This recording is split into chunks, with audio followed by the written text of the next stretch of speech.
తెచ్చేవాళ్ళు. ఇది మొత్తాన్ని ఒక సిస్టంలోకి తీసుకొచ్చారు, బాగానే ఉందనుకుంటే. ఇది ఇప్పుడు నీట్ 3 రకాలు ఉంటుంది: యూజీ, పీజీ, సూపర్ స్పెషాలిటీ.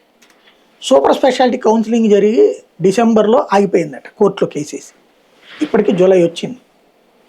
వాళ్ళు ఆ కేసుని వెంట పట్టంగానే కేంద్రం పట్టించుకోదు. ఒక 6 months 7 months అయిపోయింది కదా, ఒక బ్యాచ్ అయిపోయాం కదా, మేము నాశనం అయిపోయాం కదా. ఇది అక్కడ చర్చ జరగట్లా.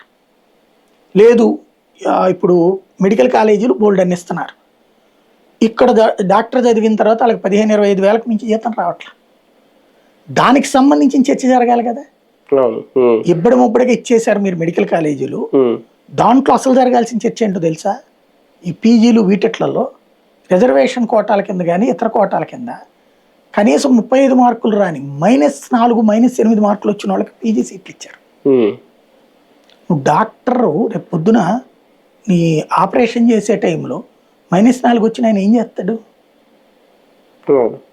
అప్పుడు నీ బ్రతుకుతో చెలగాటం అంటే కదా. ఈ చర్చ ఏమన్నా జరిగింది అక్కడ?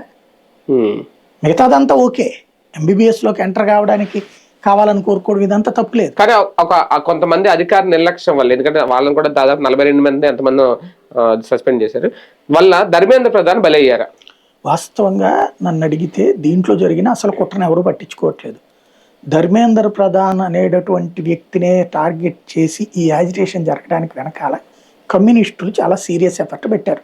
కమ్యూనిస్టులు, జేబీఎం టీం, వీళ్ళందరూ. ఎందుకు అంటే అసలు లాజిక్ ఏంటి అంటే అక్కడ